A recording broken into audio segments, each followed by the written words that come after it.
Hey y'all, it's your friend Dee, and in today's video, I'm going to make my version of the 2024 Holiday Barbie dress. So I have not purchased this doll. I wasn't a big fan of it when I first saw it, but the more I see it in the store, it has started to grow on me. And instead of just buying the doll for the dress, I've decided to just make my own. So this year's Barbie has a red plaid skirt, and that theme carries over into the packaging of the doll. But you can see in this picture that the skirt is pretty full. There is a slit up the left leg, and at the hips there is tulle draped to make a bow over that slit. And the bodice is red, and it is one shoulder. And across the top of the bodice is more tulle that goes to the right side to make a bow. This project will also give me a chance to use some of those Dollar Tree dresses that I've been finding. I have quite a few of these red velvet dresses from the Dollar Tree. It is a one shoulder dress and it has a slit on the left side here. And I'm thinking I'm going to use this as a base for my replica of the Holiday Barbie dress. This way I don't have to really make a bodice for it. And I might just leave this underneath the plaid skirt, or I can always just trim the bottom of this dress off and just use the top portion. I went to Joann's Fabrics, and this was the only plaid that I could find that was to scale for the dolls. Everything else was too large, so it's not exactly the same, but I think it's close enough. And Joann's Fabrics also had some red tulle. I wasn't sure how much fabric I needed, so I asked one of the sales associates for help. I showed her a picture of the doll, and she figured out how much fabric I would need. The only thing I told her extra was I wanted enough fabric to make 2 skirts just in case I messed up one. So after I cut the fabric that she gave me in half, that gave me a piece that is 22 by 18 inches. And I'm going to fold this in half, and I'm going to fold it in half again. I have my fabric folded in fourths, and here's my corner here where most of the folding was happening, and you can see the loose ends here. So now I'm going to fold it into a triangle.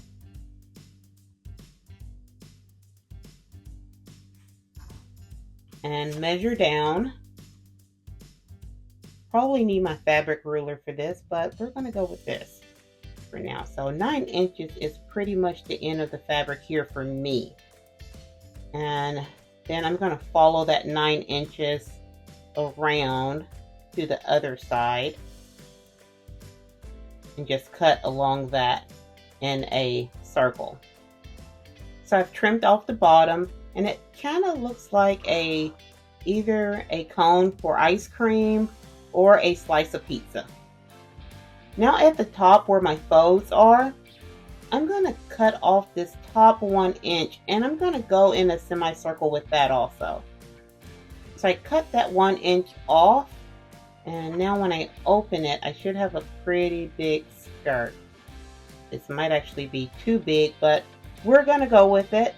And I still have to cut the slit in, but I think I'm going to wait and do that after I fit it on the doll.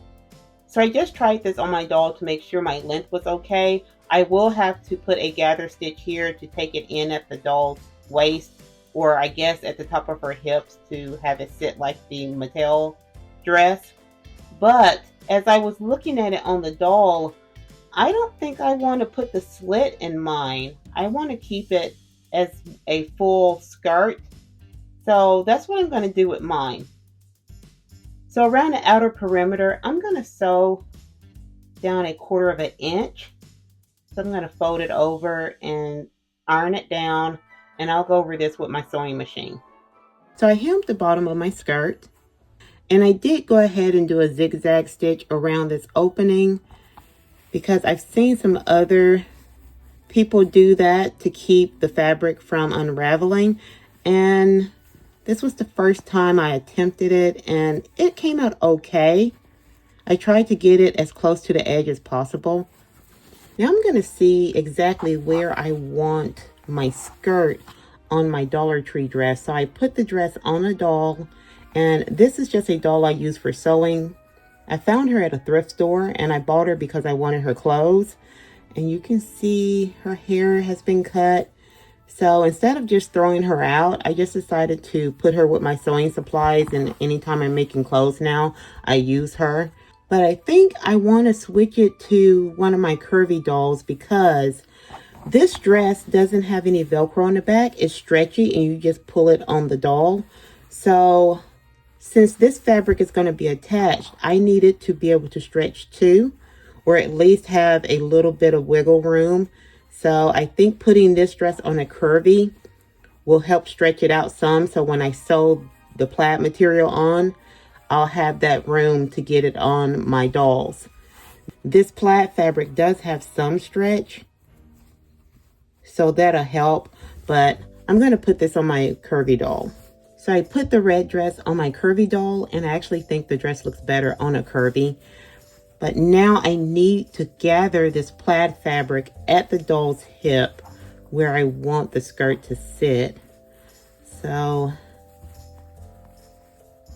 it's going to have to come in about that much. So I'm going to take the skirt back off, do a gather stitch around, and then we'll put it back on the doll. So I have my gathering stitch done, and you can see it better on the back side. I tried to keep it evenly spaced. So I can take the end of it and pull, and it'll start to gather my fabric for me like this. But I'm going to put it back on the doll first, and then I'll finish gathering it. So I have it gathered on the doll, and it was a little hard on the curvy because of her derriere. The fabric kept wanting to slide up, and I wanted it to sit right at the top of her hip. So that was giving me a little trouble, but I'm happy with the placement of it. And I tried to get the gathers as even as possible.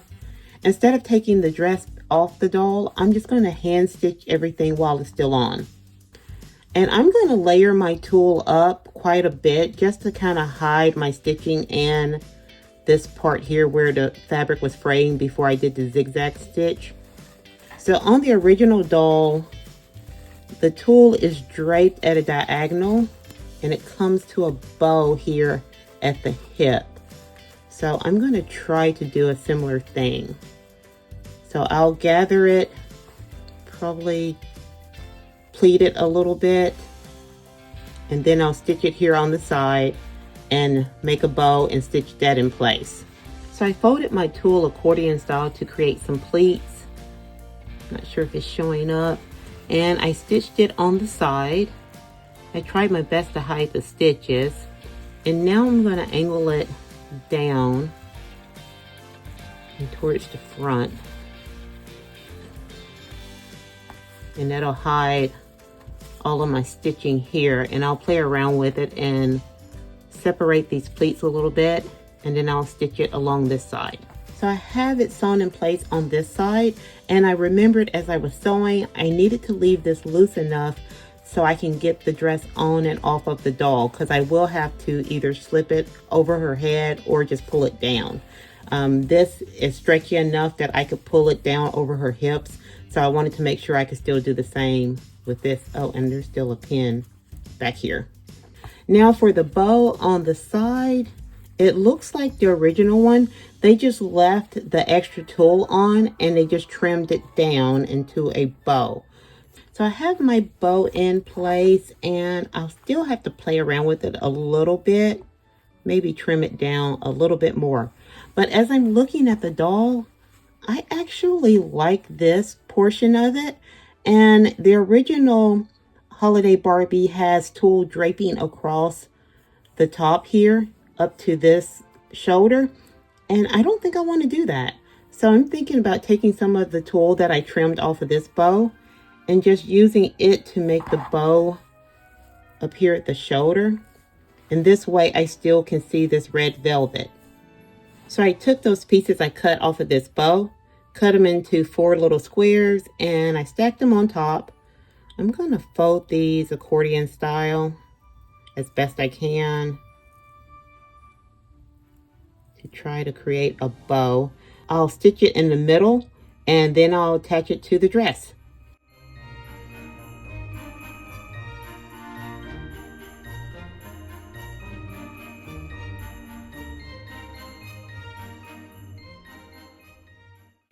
Here's the finished dress, and I think I did a pretty good job.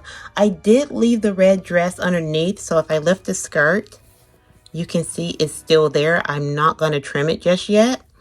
Of course, I made this to my liking, so I did not put the slit in, and I did not cover the top of the bodice with the tulle. I just preferred to do the tulle on the shoulder and show the red velvet a little bit more. And the actual 2024 Holiday Barbie does have platform red shoes on, and these were the closest that I had. So we know that it fits the curvy doll just fine because I sewed everything on while she was wearing the red dress.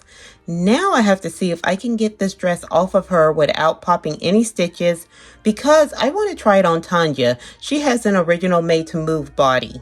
The answer is no. This dress is not coming off of this doll. I thought I gave myself enough wiggle room to slip it on and off, but I didn't take into consideration her derriere, and it's not sliding over that without a stitch popping. The fabric does still have some give, and I did try sliding it over her head, which I was having more success, but still I was afraid I might pop a stitch, so I abandoned that mission. So for the remainder of the holiday season, she will be wearing this dress. Afterwards, I'll make some adjustments in the back so I can get it on and off of the doll. So my friends, let me know what you think about my version of the 2024 Barbie holiday dress. And if you have any questions about anything in this video, please leave it in the comments below. I will try my best to answer your questions. And if you like this video, please give it a thumbs up, subscribe, and turn on your notifications. I'll see you next time, my friends. Bye-bye.